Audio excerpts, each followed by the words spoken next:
Serikali yasema sekta ya mifugo imeendelea kuimarika na kuchangia kwa kiasi kikubwa katika pato la taifa. Na katika michezo, bodi ya ligi kuu Tanzania TPLB yatangaza kufanya mabadiliko ya ratiba ya michezo ya ligi kuu pamoja na kupanga tarehe ya mchezo wa dabi ya Kariakoo ambao kwa sasa utachezwa Juni 15 mwaka huu. Habari za asubuhi mpenzi mtazamaji wetu popote pale ulipo, karibu sana katika taarifa yetu ya habari. Jina langu ni Kisa Mwepiana. Tunaanza na taarifa habari, lakini baadaye tutapata muda wa kuangalia kilichojili katika upande wa magazeti. Karibu sana.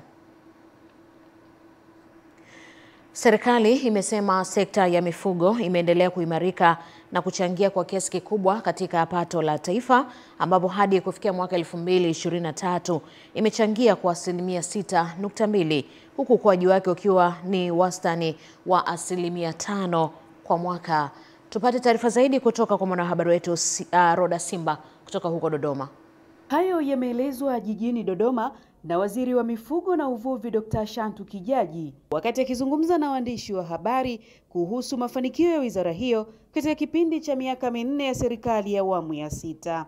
Katika kipindi cha miaka minne ya serikali ya awamu ya 6, idadi ya mifugo nchini imeendelea kuongezeka na kuboreka zaidi, ambapo mpaka kufikia Aprili 2025 tuna ng'ombe ambao wamefikia milioni 39.2, tuna mbuzi milioni 28.6, tunazo kondoo milioni 9.7. Aidha, Dr. Kijaji amesema serikali inatarajia kuzindua kampeni ya kitaifa ya chanjo na utambuzi wa mifugo kati ya Mei na Juni 2025, ikiwa ni hatua ya kuimarisha afya ya mifugo na kuongeza ushindani wa bidhaa za mifugo katika soko la kimataifa.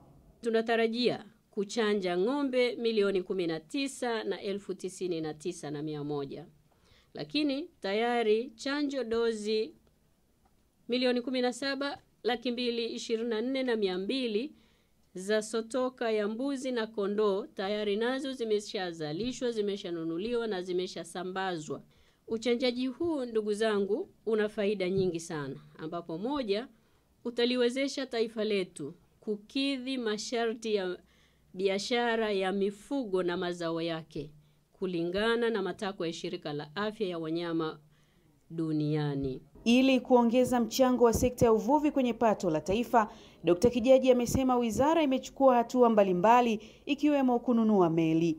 Tunakwenda kuhitimisha muda sio mrefu kununua meli 8 ambazo zitahudumu huku kwetu bara pamoja na Zanzibar. Tunataka tufike na sisi tukavue kule kwenye bahari kuu. Kutoka jijini Dodoma, Roda Simba, Channel 10.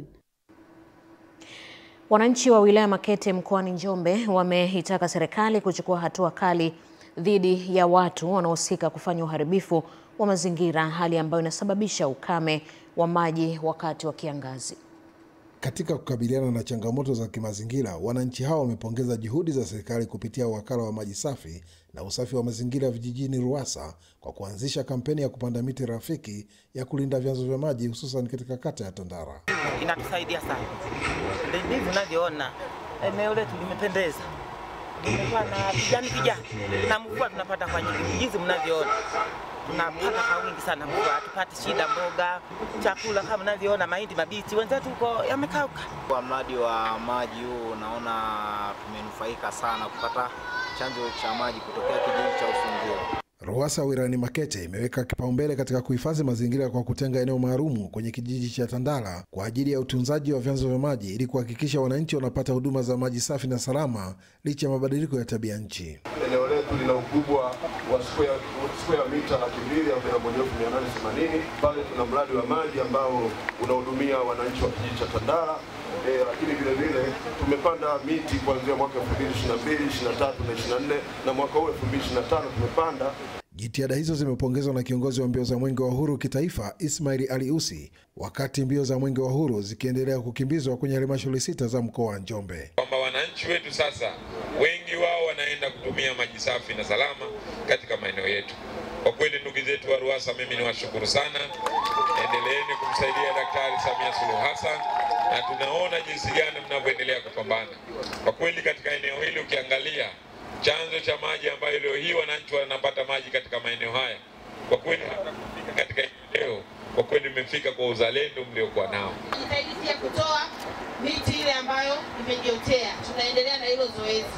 Na pia tunaendelea na zoezi la kuelimisha wananchi waendelee kupanda miti rafiki. Katika mbio hizo miradi 8 yenye thamani ya zaidi ya shilingi bilioni 3.6 imekaguliwa, kuzinduliwa na mingine kuwekwa mawe ya msingi. Kutoka hapa katika mbio za Mwenge wa Uhuru wilayani Makete mkoani Njombe, naitwa Michael Patrick, Channel 10. Zaidi ya wakazi 30,000 wa kata ya Bugongwa, Shibula, Kahama, Nyamuhongolo na maeneo ya jirani ya wilaya ya Ilemela mkoani Mwanza wanatarajia kuondokana na adha ya upatikanaji wa maji safi na salama baada ya maboresho ya chanzo cha maji Igombe kufikia 65%. Huyu hapa ni Henry Kavirondo ambaye anatupa huu ndani wa taarifa kutoka huko jijini Mwanza. Baadhi ya wakazi wanaonufaika na mradi huo licha ya kutokamilika wameeleza changamoto walizokuwa wakizipitia katika upatikanaji wa maji safi na salama kuwa ni utumiaji wa maji ya Ziwa Victoria ambayo si safi na salama na kulazimika kutumia gharama kubwa za ununuzi wa maji. Kwa maji tulikipata sana ziwani na bomba moja lilikuwa kule chini, lakini watu walikuwa wanashinda pale wakichota maji baada ya kuonekana kwamba hayatoshelezi kwa wakati. Na tunazidi kuwaomba make kule nyuma ya mlima huu nako kuna miji mingi tu ambako hakuna hata huduma ya maji. Yaani wanahangaika sana kwa sababu ya hali ya ziwa. Sasa kwa kuboresha vile maana yake ni kwamba tutaweza kuzalisha maji kwa masaa 24 siku zote 7 kwa wiki. Hata kipindi cha mvua, majira ambayo ilikuwa kipindi cha changamoto. Akizungumza kwa njia ya simu kuhusu utekelezaji wa miradi ya maji katika manispaa ya Ilemela, waziri wa maji Juma Aweso amesema serikali kupitia wizara ya maji haitakuwa kikwazo katika kukwamisha wananchi wa manispaa ya Ilemela kutopata maji safi na salama. Mbunge wenu Mama Angelina Mabula alijenga hoja bungeni, na si bungeni tu, nilikuja kufanya ziara katika jimbo lake la Ilemela, akaniomba baadhi ya maeneo pembezoni kuhakikisha wananchi wake wanapata huduma ya maji safi na salama. Lakini nataka niwahakikishie wanarutongo, mimi Juma Aweso sitakuwa kikwazo kwa wanarutongo na wanailemela kupata huduma ya maji safi na salama. Kwa juhudi ya Mheshimiwa Rais ya kumtoa mama ndoo kichwani ameibeba hasa kwa dhati, na nimshukuru na waziri ambaye pia amekuwa msikivu. Kila nikimpelekea changamoto yangu ananiambia tulia, kazi inafanyika, na kweli leo nimekuja kujionea mwenyewe kazi inafanyika. Miradi ya maji inayotekelezwa katika wilaya ya Ilemela na kwenye maeneo mbalimbali ni pamoja na mradi wa uboreshaji wa chanzo cha maji Igombe, mradi wa usambazaji wa mabomba pamoja na mradi wa ujenzi wa magati. Henry Kavirondo, Channel 10, Mwanza. Wadau wa maendeleo kutoka nchini Norway kupitia mradi wa Tanzania Project wamekamilisha ujenzi wa shule sekondari Lovund iliyopo halmashauri ya wilaya Nyasa mkoani Ruvuma, ambayo imegharimu shilingi bilioni 1.2 ikiwa ni sehemu ya mahusiano mema ya kidiplomasia kati ya Tanzania na nchi ya Norway katika kuendeleza sekta ya elimu hapa nchini. Dita Nyoni anatupa undani wa hii taarifa. Mkuu wa shule sekondari Luvundi, Mwalimu Elias Mwingira, amesema ujenzi wa shule ulianza mwaka 2023 na kukamilika 2024, ikihusisha ujenzi wa maabara 3, jengo la utawala, madarasa 8, nyumba za walimu, bwalo la chakula na maktaba ya kusomea. Awali ya yote tunapenda kuishukuru serikali ya Jamhuri ya Muungano wa Tanzania kwa uwezo wake wa kufanya ushirikiano wa jumuiya ya kimataifa. Udhamini huu umekuja ni kutokana na mahusiano mazuri kati ya Tanzania na serikali ya Norway mpaka kufanikisha ujenzi wa mradi huu ambao umegharimu kiasi cha shilingi bilioni 1 na milioni 213. Aidha, Mwalimu Mwingira amewataka wazazi kutumia fursa hiyo ya kuwapeleka watoto kwa kuwa serikali imeweka miundombinu bora ya kufundishia na kujifunzia. Vile kupitia mchango huu nina imani kwamba jamii kubwa ya watu wa Nyasa wataelimika na hivyo wataweza kuinua hali zao za kimaisha, kwa sababu tuna imani kwamba elimu ni ufunguo wa maisha. Hivyo kupitia shule hii itaweza kuibua vipaji mbalimbali kwa watoto katika idara mbalimbali. Kwa upande wa wanafunzi wa shule hiyo yenye kidato cha kwanza hadi cha pili, wameishukuru serikali kwa kuondolea adha ya kutembea umbali mrefu kufuata masomo kata jirani.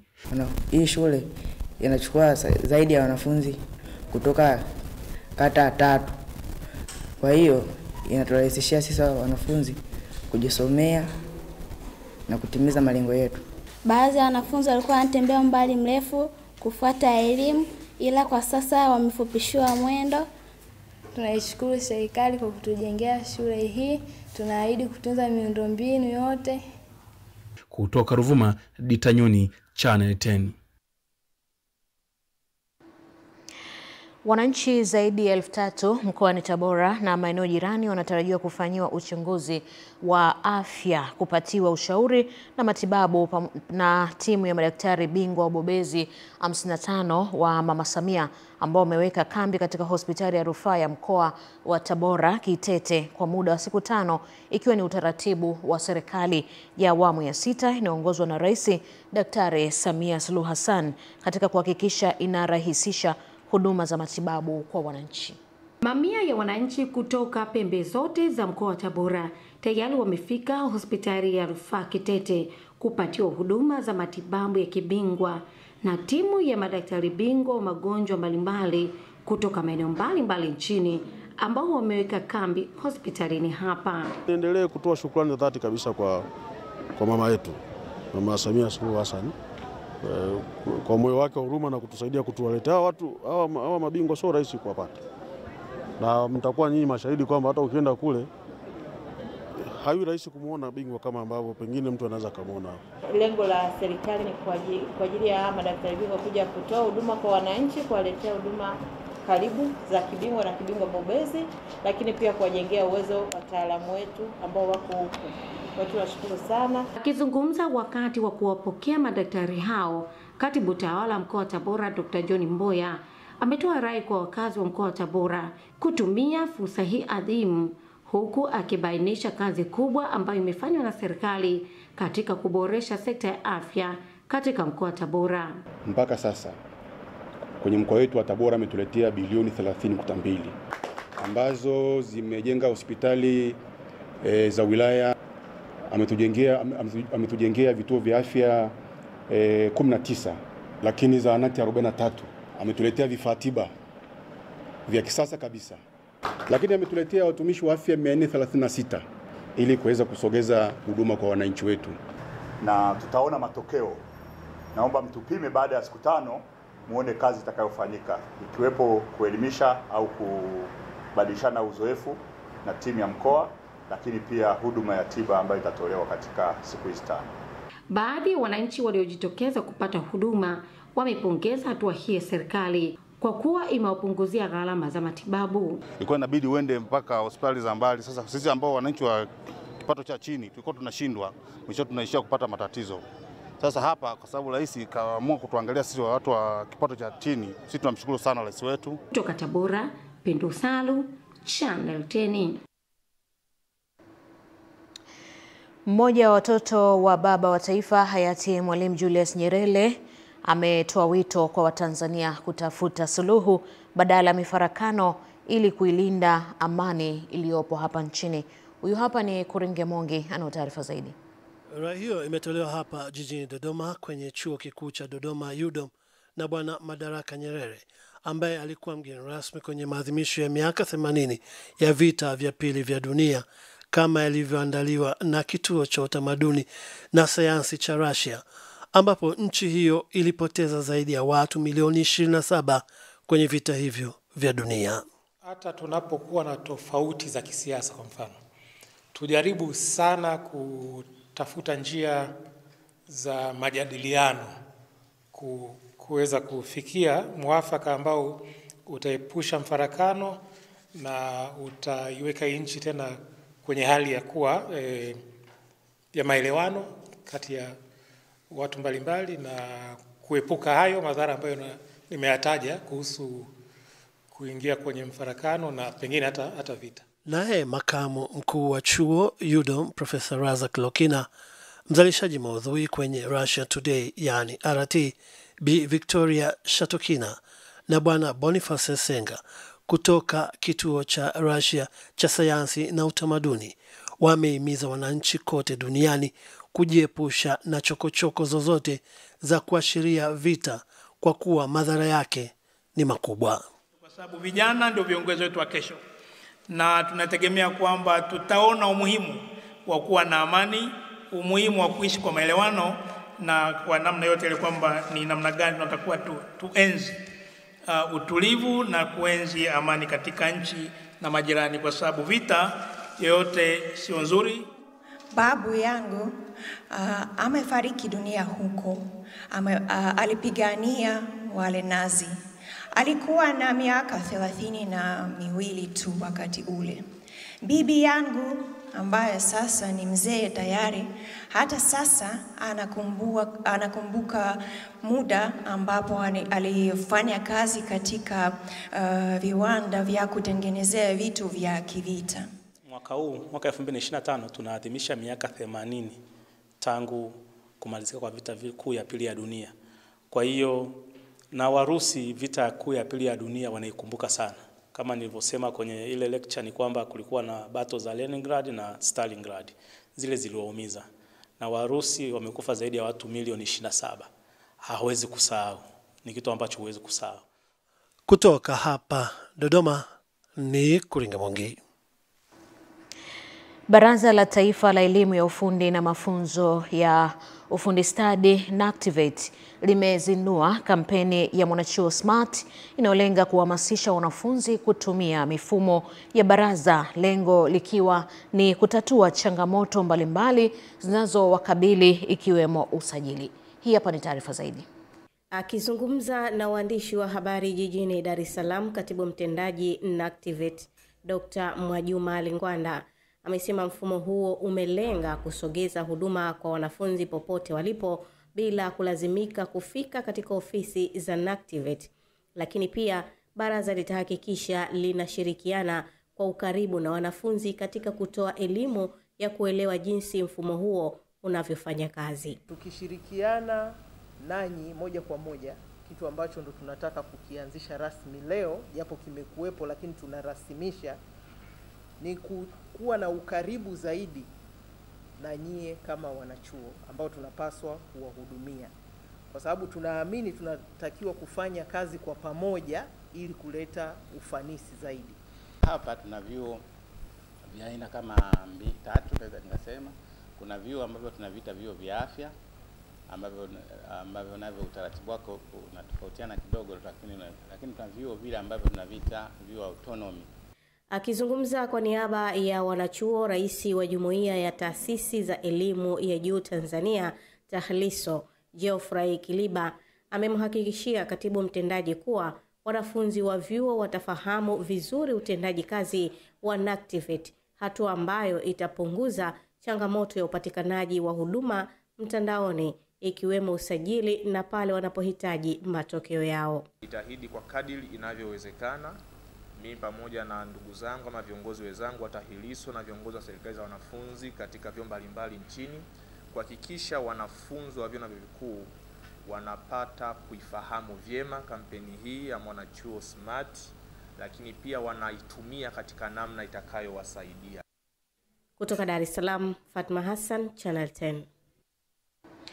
Mkuu wa mkoa wa Rukwa Bwana Charles Makongoro Nyerere amelipongeza shirika la umeme nchini TANESCO mkoa wa Rukwa kwa kumsimamia vyema mkandarasi wa huduma ya nishati ya umeme vijijini REA ambaye ameweza kufikisha umeme katika vitongoji 1233 kati ya vitongoji 1816 sawa na 68% katika mkoa huo wa Rukwa. Hii hapa ni taarifa zaidi. Akizungumza mara baada ya kuwasha umeme uliosambazwa na mkandarasi wa REA katika kijiji cha Isesa manispaa ya Sumbawanga, mkuu wa mkoa wa Rukwa ameeleza kufurahishwa na juhudi za serikali katika kusambaza umeme vijijini. Nifurahisha zaidi ni mlivyonileta hapa ambapo umefanyika sasa zoezi la kuwasha umeme kwa ajili ya wateja wetu. Wateja wetu wanaongezeka. Nchi yetu ni nchi ambayo inajengwa, na wanaoongezeka kila mwaka ni hao ambao wanajenga nyumba zao binafsi na hao ambao wanajenga frame za biashara. Hawa kila mwaka wapo. Kama nimeridhika sana na nilichokiona leo. Mhandisi Baraka Saidi ni msimamizi wa REA mkoa wa Rukwa. Anasema kasi ni kubwa na lengo ni kuwainua wananchi kiuchumi kupitia nishati ya umeme.